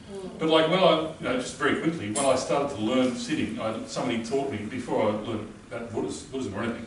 Sit still, 20 minutes, say this mantra, and I thought, oh, big deal. And then I'd be in the shop about to pay something, and suddenly I get this whoosh, this feeling, and it wasn't something I was inventing. It was from something. Something was happening. Like there is something real there that comes through, and that is an amazing thing, and it's a real thing. It is there and it's real. Yeah. And I was going to say too, if you have a place at home where you sit regularly, over time you'll notice that there's a special energy builds up. calm energy, peace energy there. I mean, it's very tangible. It's not high. And the pet likes to sit there. They do. They do. Absolutely. They feel it. Actually, that's true. That's interesting, because every time we meditate, the cat always comes. Yeah. Sit in front of me. Yeah. Or sometimes sit on me. Yeah. Oh, yeah, that's true. So that's what daily practice is so important. That's the thing I learned from Buddhism more than anything else. Was like, how do I, cultivate this faculty? And I used to go to the Adyar bookshop for years and years, and there's all the spiritual books. And I thought Buddhism had the best product. It did. Definitely the best method. Everything was the most clear. I mean, there's a lot of good teachings and all sorts of ideas, and I read thousands of books. But at the end of the day, it was the Zen Mind, Beginner's Mind book. And that was because every day, and you sit and you practice. So now my practice is very basic. Chant, bow, chant, sit. And my big struggle is not turning the alarm clock off. So that I wake up in time to sit before I go to work. That's my current command. But if you stick with it, it makes a big difference. It really does alter your neurochemistry. It is very simple. Yeah. But we have to go through a whole lot to get to There's a great card that when the student has this initial awakening, and he says, I had this great story, now what do I do? And he said, apply with thick, broad strokes, leaving 2 hours to dry between coats. So, that's the way you do it. It's just very steady and practice and commit and stay with it. And on that note about personal practice, I'd like to hear from panels, but also everyone here as well, going through all the different traditions, what does that actually mean for our personal practice? So if I could just start with Jim, because we were talking about that before. What does all the traditions actually mean for your practice? Does it make an impact? Does it not make an impact? No, I think, to me, I wouldn't want to put a very strong dividing line among the traditions. To me, Buddhism is Buddhism. Yeah. There's only one Buddha. There's no 3 Buddhas who teach Mahayana, Hinayana, or whatever. There's only one Buddha. So, whatever it is, you've got to look from a very basic Buddhist idea. Now, what is it? It says, do good. Very simple. Avoid evil, do good, and purify your mind. But avoid evil is quite difficult. doing good is even worse. And then purifying the mind, at one stage it was almost impossible. So it's through constant, that sort of willpower to want to do it. And then you start to do a little bit at a time. It doesn't mean that you got to go one level, one or the other. You can do all the three in one go, or you can do one at a time. So to me, in my early days, I was what they call the devotional Buddhist, right? Because I was born from a good Buddhist family, and we are all devotional Buddhists. So I've got my share of dana, I got my share of chanting, burning incense, bowings, and then I never knew the Four Noble Truths until I was in my late 40s. Right, so, but I happened to have a chance to meet with a monk when I was a student. And then he just grabbed me like that and says, "Hey, you know what the Buddha taught?" I said, "Not much." He says, "Then you told me the Four Noble Truths." So it's all right behind the back of my mind. And of course I went through the stage where I was very curious with Buddhism. And then of course I met with a lot of Mahayana scholars. They talk about all this, Nagarjuna and all these things, so which an ordinary person can't understand. So what I did was slowly, work from the very bottom, and then you go up. As you go up, you can understand a lot better. You can understand what's all this about Mahayanism and all this. So in my personal practice, I quite believe in having my own personal practice and also my practice with other people, interact and react and all this. So we have got plenty of opportunities here. We talk about Buddhism to other people. That's why we started the course. That's why I joined the Buddhist library to become and the first time I tried to teach Buddhism, it was textbook Buddhism. Yes. I know next to nothing, and talk a lot. And slowly as you go develop practice, then there's a slight understanding of it. Then from there, I got a chance to work as a chaplain. Then nowadays, when people need somebody who can speak Chinese dialects and all this, and they're dying, I just go there and say my last prayers for them. So I try to extend to help other people if I can. And when I notice that when I start to do for other people, I'm improving myself. That's a very important part I've learned. So, and even though at this age, I still do not want to slow down or retire. So I always tell my kids, the only time you can make me stop doing all these things is when you ever see me cremated? So that's my practice. And coming to understanding, what I believe is, you look into one scripture, you can understand the others as well. Thanks, Jim. That's great. I'd like to share something. Why I started this course was because traditionally I also came from a devotional family too, and I spent a lot of time learning about the Mahayana tradition. And my first sutta was actually the Heart Sutra. And then I came across the Thai forest tradition, and I remember when I first heard the Pali chant, it was like I was coming home. So although I had been practicing the Mahayana tradition, I felt quite an affinity to the Theravada tradition. So I was practicing that for a period of time. And then, slowly, my practice kind of evolved, and I came in contact more of the deeper teachings in the Zen tradition. And I realised that gave me a different perspective of my Theravada practice. So that's why when I first started with my introduction, I say I do feel like I'm not sectarian, in that I actually appreciate the differences between the traditions. So I'm not glossing over them, but I can see how each of those different traditions benefit me in a different way with my practice. So Jim and I, for example, were talking earlier, and he was saying when he comes to his personal practice, he finds that the Theravada teachings is very useful. And then when he goes out to help others, then it's like the Mahayana practice. I feel similarly so. So I'm very grateful for the Theravada teachings because it's really taught me a lot about my personal practice, my meditative practice, and having the retreats that I can go to in that tradition. But also the Mahayana practice has also given me the aspirations, the inspiration to do something such as the Metta Center. So going hand in hand. And then when I meet other people, I feel it is also a skillful means to know about the different traditions and knowing about other people's inclinations and which tradition that they would most likely feel some affinity with initially, or to explore all the traditions. Yeah. Yes. So I actually, of course, I came from, as most of you probably know, I came from the Theravada tradition. I spent several years in the Thai Theravada tradition. So, but you know, I guess I don't really see it's this and that and something else. It's a bit like, you know, it's, I say, what's my practice these days? It's about getting up when the alarm clock goes off. That's where it starts. And then it's, you know, going into the you know, Buddha Hall and taking refuge, and that's really, really important, and that's something that we do in every tradition, and you know, and then you know, some of the formal practice, but it's just about really, you know, meeting whatever comes in the day from the perspective of a, you know, a much more synthesized kind of understanding of the Buddha's teachings, which doesn't have a Theravada label necessarily or a Mahayana, etc.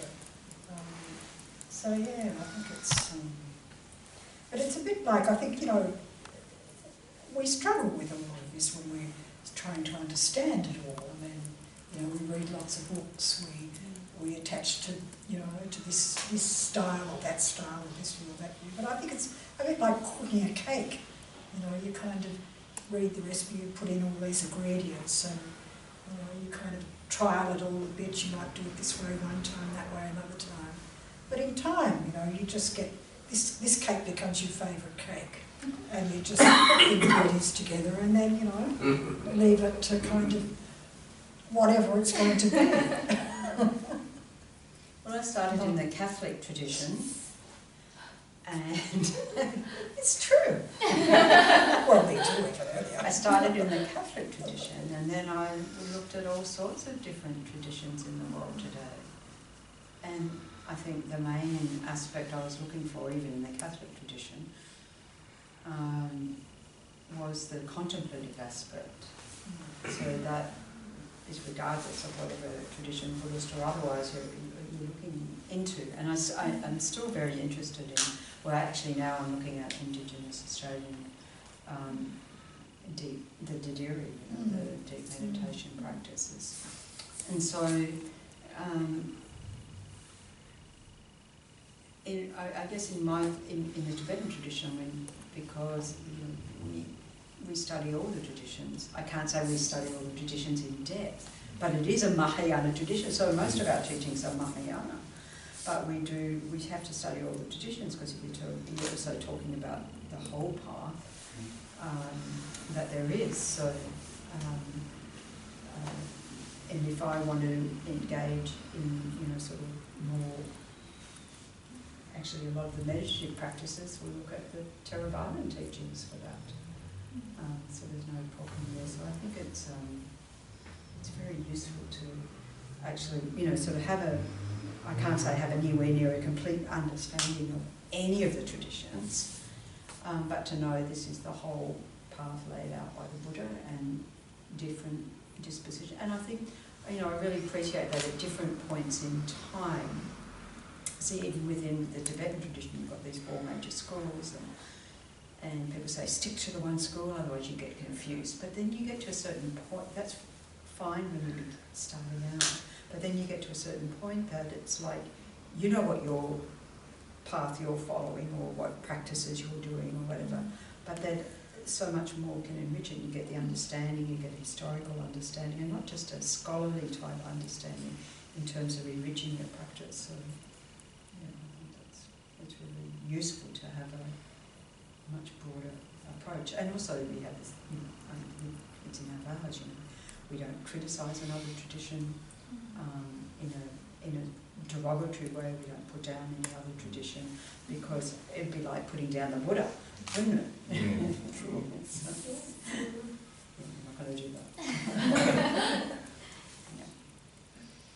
And just for the sake of clarification, I mean, the Tibetan Buddhism actually has a very healthy Zen, so-called, practice path in the Dzogchen. So we tend to think this belongs here and this belongs there. But It's very clear that it's not Yes. so Dzogchenism. No, I got a story to tell. Years ago, about 50, 60 years ago, there was this president of the Buddhist Association in the city I come from. He was interviewed on the radio by a thoroughly modern interviewer. You know, he's gone overseas to study and came back and tried to do his stuff. And then he was asking him, Mr. Ku, what tradition do you belong to? His reply was, I'm a Buddhist. Yeah.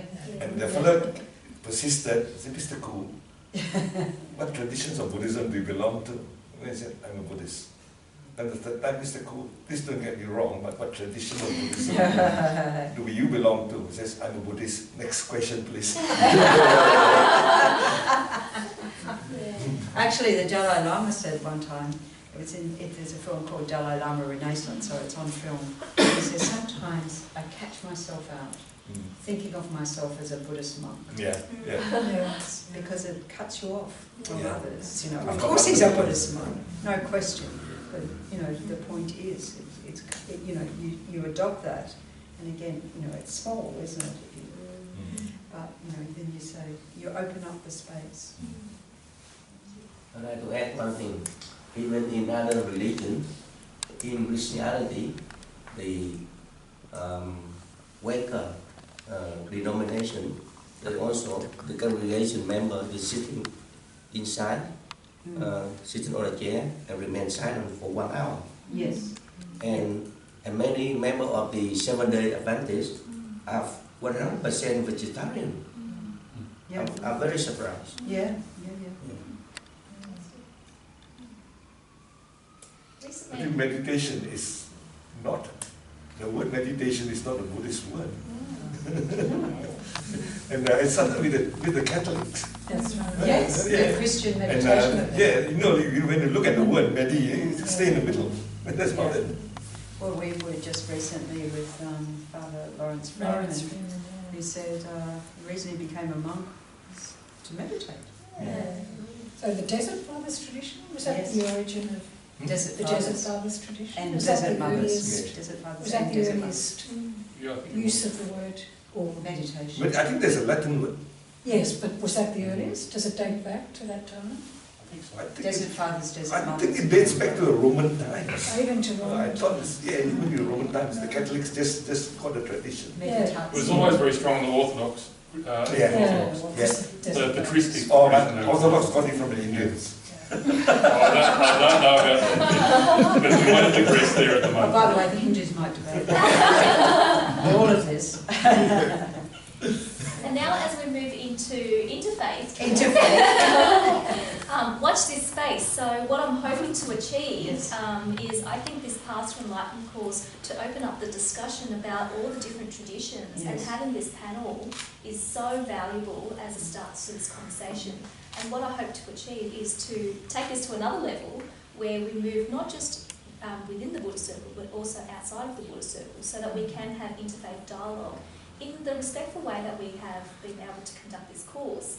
So we would like to invite people of different faiths, particularly those who practice, and for them to come and have a session each evening to talk about deeply what their practice is, what's the essence of their teachings, and I hope that with an open mind we can hear that, and then we can have a panel discussion at the end to have that similar dialogue. Sounds great. Great. I really You're all encourage invited. you- Necessary. I really encourage you to actually look at having some time of practice together too. Because that's such a, for me, that in the interfaith experience has been a really major part of, really appreciating so much more, not just the talking about it, but, the meditating together. Yes, thank you. And so I invite all of you back to our many, many, many events at the Metta Centre. As we spoke about today, if we're the 1% population, Watch out, Bankstown. watch out Western Sydney. And so, I'm just aware there are a couple of people earlier who indicated they wanted to speak. I don't know Sure. if that's whether you're... any questions, comments? Feedbacks? Gone now. Well, one topic I was finding interesting was when you were discussing in terms of has consciousness changed, and it is an interesting question. I've spent about 16 years in Africa, so and only recently come back, and I guess if I compare Africa to here, on the one hand, they're humans in many, many, many ways very much the same, and the dynamics and the problems and the terrific aspects of us in the West are the same as in Africa. And in many ways we can learn from them in terms of their connection and the family values and the community and things like that. At the same time, in other ways, I think definitely society has changed, and with that, a level of consciousness. So much as there are very good aspects of the tribal culture in terms of that connection, there are definitely limitations. Unfortunately, I see that in America, tribal culture, in a sense, is coming back. Build a wall is a sense of tribal culture. But as a general thing, the fact that we're moving away from tribal culture to a more universal world citizenship is an advance in consciousness. Not an advance necessarily in consciousness.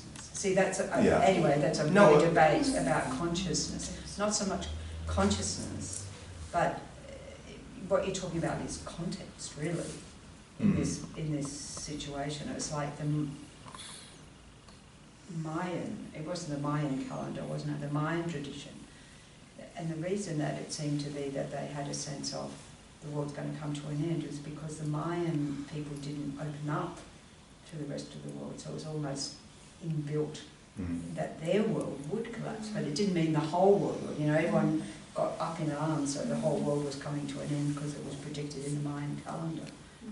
So it's having an insular focus, but it's not necessarily the consciousness. We are, which is what you're describing with the tribalism, as opposed to having a more global focus. It's not consciousness itself. Anyway, that could be a whole... well, I mean, it's a good thing, and I'd love to have some discussion around. I mean, another person who talks about these things is Ken Wilber and others. Those who talk about, you know, values, hierarchies and spiral dynamics, and they talk about, you know, again, moving from, first of all, you know, superstition, and then just a very tribal viewpoint, and then moving to power, which the West is pretty much in, and then and success, and then moving maybe to the environmental aspects, and then to a more universal. I just saw Ken Wilber's new book the other day. I picked it up. It's 1,000 pages. It's called The Religion of the Future. Put it down. I'd like to look at it, but I buy far too many books. That one was 1,000 pages, so... Opening all the books, and he's already published the, you know, what did he publish? The meaning of everything. Yeah, the history of everything. How many pages was that one? But yes, it is. I mean, it's a paradigm, isn't it? It's a paradigmatic understanding, but you know, you have to look at it from that regard, really, too. So another interesting thing in terms of that area is what's called the World Values Survey, and so every, I think, 5 years or something like that, for about the last 30 years, they've been going to something like 100 countries and talking with tens of thousands of people, and in total it's close to 1 million people that they've interviewed, and they've been plotting the changes. And one very interesting summary of that, I've forgotten their names, but basically they divided much of the findings down to two axes, two dimensions. So one is the degree to which people are just kind of superstitious and just going along with religion versus those who think about it more. And then also whether we're post-survival or survival-based. If you are just focused on getting your next meal, one could argue that would normally hold you back. I'm struggling in how to say this because we've been talking with Bhante Jason and of course other monks who purposefully put themselves in situations where one of the primary focuses might be getting the next meal. In our culture, that is a growing challenge. Yes. You know, I mean, the truth of this culture is that people are experiencing, a greater number of people are actually experiencing that base need as being unmet. So we just all got moved out of Martin Place. Yeah, that's right. So, yeah, I mean, it's all, it kind of side by side, you know, and if you look at sometimes in a day in my life where I live in, you talk about, you know, we're moving on from the tribal mind, you know, you live in the Korean cultural context where, you know, everything is defined that way. And yes. The language is Korean, the whole orientation, you know, sometimes I think, have we shifted at all? So I think we live in a, you know, we live with all of that. You know, it's not that any culture has really truly transcended. So I think, you know, coming back to, I'm not going into a big debate about consciousness, but that consciousness hasn't changed. Just bringing it back to the Buddha's teachings, because the Buddha is the greatest expert on that consciousness and everything there is to say about it, and we find it all relevant today. We don't say that bit's relevant, but that bit's not. So I think, you know, anyway, I just want to bring it back to here. And on that note, I appreciate that there's lots of discussion happening, and I hate to end it, but I note the time. We will still be around, okay? So I just want to formally close the session by just saying a big, big thank you to our speakers, to our panel speakers, Venerals, friends in the Dhamma, all of you for showing up, turning up every single week for each of these sessions, and it has been a marvelous journey to take with each of you. And I hope that I will see you again for the following Tuesdays. So this is the end of the Path to Enlightenment course.